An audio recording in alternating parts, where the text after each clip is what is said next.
तो काम दिखाने का दावा तो उन्होंने किया, काम तो चूंकि किए नहीं है तो दिखाएंगे कैसे। गंगा किनारे के आदमी को जमुना किनारे के लोगों ने बहुत अच्छे से अपना लिया है। कहानी नहीं बना रहे हैं, हम सच्चाई बता रहे हैं। वो रिंकिया के पापा हैं, वो उन्होंने मान लिया कि वो रिंकिया के पापा हैं। दिल्ली में चुनाव प्रचार का आखिरी दिन है। सभी सूरमा जो है अपनी पूरी ताकत झोंके हुए हैं। कन्हैया कुमार जो है नॉर्थ ईस्ट में पूरे दमखम से कैंपेन कैसी रही और आखिरी के कुछ घंटे हैं, कैसी रही कैंपेन? कैंपेन बहुत अच्छा रहा, क्योंकि हमारा कैंपेन बीजेपी कर रही थी। बीजेपी ऐसे कर रही थी कि हमारे बारे में झूठ बोल रही थी, हमारे बारे में नकली वीडियो बना के घुमा रही थी।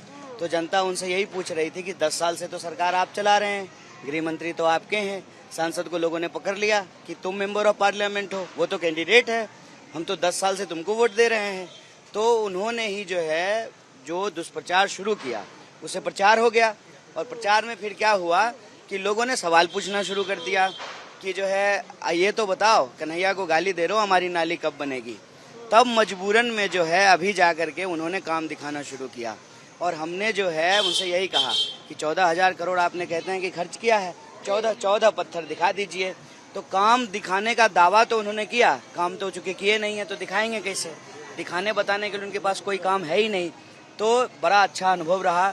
बीजेपी की तमाम कोशिशों के बावजूद यहाँ के लोगों ने उनकी साजिश को नाकाम किया। आपने अभी देखा कि जिस तरह से महिलाएं अपना समर्थन दे रही है, मुझे जितना प्रेम दे रही हैं, मुझे तो यही लग रहा है गंगा किनारे के आदमी को जमुना किनारे के लोगों ने बहुत अच्छे से अपना लिया है, आशीर्वाद दिया है। युवाओं ने हाथ मिलाया, कहा भैया मिल करके इस क्षेत्र को बदलेंगे। और उन्होंने यहाँ तक कहा कि आपने जो बार बार सवाल पूछे एमपी से, तो उनका बचाव करने के लिए प्रधानमंत्री को आना पड़ा। 10 साल में प्रधानमंत्री पहली बार यमुना पार आए हैं। हमने कहा भाई समर्थन बना करके रखो, बहनें आप समर्थन बना करके रखिए। अभी प्रधानमंत्री आए हैं, पूरी की पूरी सरकार को यमुना पार लेके आना है। तो बात आपने कही कि पिछली 10 साल से प्रधानमंत्री यहाँ पे नहीं आए। गंगा मैया भी कहीं ना कहीं भारतवासियों के लिए तो श्रद्धेय है ही है, लेकिन राजनीति के भी केंद्र में है। कहते हैं गंगा मैया ने गोद लिया, आप कह रहे हैं कि गंगा मैया के आप भी लाल हैं। तो क्या आपको कहानी नहीं बना रहे हैं, हम सच्चाई बता रहे हैं। हम सचमुच गंगा किनारे पैदा हुए हैं, हमारा गांव, हमारा जिला गंगा किनारे है। हम कोई कहानी नहीं बना रहे हैं। और यहाँ जहाँ आप खड़े हैं ये भी यमुना किनारे है, ये भी हम कोई कहानी नहीं बना रहे हैं। तो हम बिहार में पैदा हुए, बिहार से पढ़ने के लिए 2009 में दिल्ली आए। तो ये सच्चाई है, हम कोई जो है ना कहानी नहीं गढ़ रहे हैं। कहानी कौन बना रहा है? वो तो आपका काम है पता लगाना। आपको इंटरव्यू देंगे तो पूछ लीजिएगा।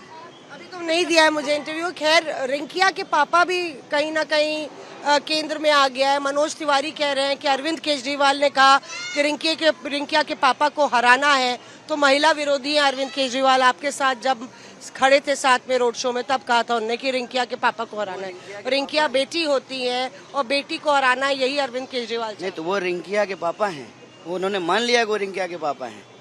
अगर वो अपने गाने के बोल को सच मानते हैं तो ये गाना उन्होंने और गाया है, कब देबू कहिया देबू, क्या मांग रहे थे। और वो जो है महिला विरोधी और अश्लीलता और ये सब पे बात कर रहे हैं। उनके गाने आप सुने हैं? एक बार सुनिएगा, कोशिश करके देखिएगा सुनने का। हम लोग भी बचपन में सुनते थे, समझ में आता नहीं था, सुनते थे। बाद में जब बड़े हुए तो समझ में आया कि क्या गाते हैं। अब जो है बात को पलट रहे हैं। अगर बेटियों की इतनी चिंता है तो वो न्याय दिलाएं ना। जो महिलाओं के खिलाफ अपराध करने वाले लोग हैं उनके खिलाफ कार्रवाई करें, न्याय दिलाएं। वो तो सरकार में है ना, वो किससे मांग कर रहे हैं? भैया आप ही सरकार चला रहे हो, 10 साल से आपकी सरकार है। आप विपक्ष की तरह बात करने लगते हैं।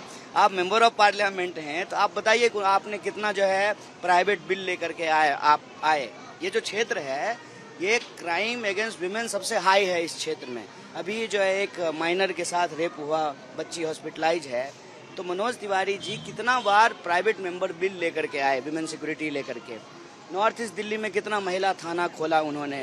डीटीसी की बसों में जो है कितना डिप्लॉयमेंट किया, यहाँ कितना जो है सरकार के द्वारा जो उन्होंने सीसीटीवी कैमरा लगवाया। महिला के लिए आप ऐसे बोलते हैं जैसे आप सरकार नहीं चला रहे हैं। आप सरकार चला रहे हो तो आप बताइए आप कितना किए। उल्टे जो है प्रज्वल रेवन्ना पे कुछ नहीं बोल रहे हैं, एक स्टेटमेंट नहीं दे रहे हैं। अभी जो है महिला पहलवानों के ऊपर जो है महिला पहलवानों ने जो आरोप लगाया उस पर जो है पिताजी का टिकट काट करके बेटे जी को टिकट मिला है। तो इनको ना कुछ बोलने कहने का ना कोई मॉरल राइट नहीं बचा है, इनका कोई नैतिक आधार नहीं बचा है। फिर भी इसमें कहा जा रहा है कि राहुल गांधी भी आज आपके साथ नजर आए, अरविंद केजरीवाल भी नजर आए, प्रधानमंत्री नरेंद्र मोदी एक तरफ रैली कर रहे हैं, पर कांग्रेस की जो सिर्फ प्रधानमंत्री नहीं कर रहे हैं, प्रधानमंत्री जी ने किया, रक्षा मंत्री जी ने किया, नितिन गडकरी जी ने किया, कई मुख्यमंत्रियों ने किया, कई जो है अब केंद्रीय मंत्रियों ने किया। वही कहा जा रहा है कि यहाँ पे मोदी फैक्टर ज्यादा हावी है, चाहे दिल्ली ले लीजिए या नॉर्थ ईस्ट ले लीजिए। मनोज तिवारी की बात नहीं है, ये मोदी फैक्टर की बात है। और यही जाम का फैक्टर बहुत हावी है यहाँ पे। अभी आप यहाँ जाम मतलब ट्रैफिक जाम, जाम मतलब जैम नहीं, वो वाला जैम नहीं, जाम मतलब जाम, ट्रैफिक जाम। आप अभी जब यहाँ आए होंगे तो आपने देखा होगा, आप तो दिल्ली ही रहते हैं ना, ये भी दिल्ली ही है, देख लीजिए इसको अच्छे से। तो यहाँ के लोगों के लिए सबसे बड़ा फैक्टर है ट्रैफिक जाम, सबसे बड़ा फैक्टर है पानी की कमी होना, सबसे नाम है वो तो है ही प्रधानमंत्री। उस बात को कौन इनकार कर रहा है, वो तो प्रधानमंत्री है। उनका कार्ड चलेगा कि नहीं चलेगा? नहीं, वो कौन सा कार्ड चला रहे हैं, कौन सा कार्ड चलाएंगे, वो उनका काम है। उनका कैंपेन हम थोड़ी डिसाइड करेंगे, वो अपना कैंपेन डिसाइड करेंगे। हम आपको कह रहे हैं कि यहाँ फैक्टर क्या है। यहाँ फैक्टर ये है कि यहाँ कोई भी जो है ना कैंट का पानी नहीं पी रहा है, यहाँ लोग कैन का पानी पी रहे हैं, 20 लीटर का कैन खरीद करके पानी पीते हैं। सड़कों की हालत आप देख लीजिए, गलियों की हालत देख लीजिए, यहाँ जो रहने वाले लोग, ये मकान का साइज देख रहे हैं ना, इसको देखिए ना, दिखाइए देश को कि किस हालत में रहते हैं। और 10 साल से वो सांसद हैं, इसकी अकाउंटेबिलिटी तो कोई तो तय करेगा ना। तो मैं कहता हूँ कि यहाँ फैक्टर है ट्रैफिक जाम का, यहाँ फैक्टर है लॉ एंड ऑर्डर का, यहाँ फैक्टर है एम्प्लॉयमेंट का, यहाँ फैक्टर है महंगाई का, यहाँ फैक्टर है महिलाओं की सुरक्षा का। और सबको जोड़ करके हमने एक न्याय पत्र तैयार किया है और उस न्याय पत्र के आधार पे हम कह रहे हैं कि इस क्षेत्र के लोगों की शांति, न्याय और प्रगति के लिए हम काम करेंगे। क्या जीत जो है आपके लिए सर्वाइवल के लिए जरूरी है? कन्हैया कुमार दूसरी बार अपनी किस्मत आजमा रही है। जरूरी है, खाना जरूरी है। सियासी सर्वाइवल के लिए? सियासी सर्वाइवल मैं राजनीति में कन्वेंशनल तरीके से आया ही नहीं हूँ। नहीं तो जो है चप्पल पहनने वाले आदमी को कौन टिकट देगा कोई टिकट? कौन देगा टिकट, हमको बताइए। हमारे पिताजी गृह मंत्री तो है नहीं, खानदान में जो है कोई मंत्री प्रधानमंत्री तो है नहीं। हमारा पॉलिटिकल सर्वाइवल जो है वो लोगों के का जो हक अधिकार है उसकी आवाज उठाने से है।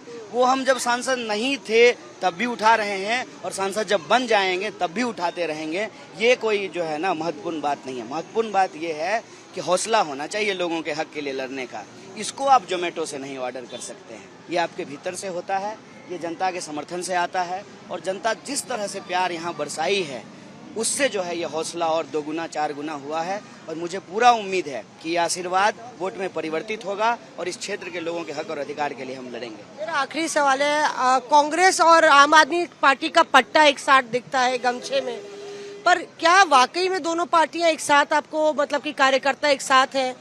कांग्रेस का अंदर विरोध बहुत था आपको लेके, क्या वो आपके लिए एक बहुत ज्यादा प्रभावी फैक्टर होगा जो डैमेज कर रहा है? इस बार का चुनाव जो है ना, राजनीतिक नेता, राजनीतिक कार्यकर्ता और राजनीतिक पार्टियों से ज्यादा जनता लड़ रही है। मैं आपको बता दूं, किसी भी क्षेत्र में जनता आगे है और राजनीतिक पार्टियां, राजनीतिक कार्यकर्ता और राजनीतिक दल उसके पीछे चल रहे हैं। जब जनता अलायंस बना लेती है ना, तो राजनीतिक पार्टियों का अलायंस भी बहुत अच्छे से बनता है और बहुत अच्छे से अलायंस बना है, जमीन पे उतरा है। शुक्रिया हमसे बात करने के लिए। कन्हैया कुमार यहाँ पे अपने चुनाव प्रचार में जो है आखिरी दिन है, जाहिर तौर पे हर एक नेता कोई कोर कसर नहीं छोड़ना चाहता। यहाँ पे अशोक नगर में आप देखिए कुछ इस तरह से कार्यकर्ताओं से भी मिल रहे हैं, लोगों से मिल रहे हैं, अलग अलग नुक्कड़ सभाएं हैं या सड़कों पर जो कार्यक्रम है वो किए जा रहे हैं। जाहिर तौर पे छठे चरण में दिल्ली जो है अपना मत के अधिकार का इस्तेमाल करेगी और कहीं ना कहीं उसमें कन्हैया कुमार की सियासी किस्मत भी सील होने वाली है। कैमरा पर्सन कृपाल सिंह के साथ मौसमी सिंह, दिल्ली आज तक।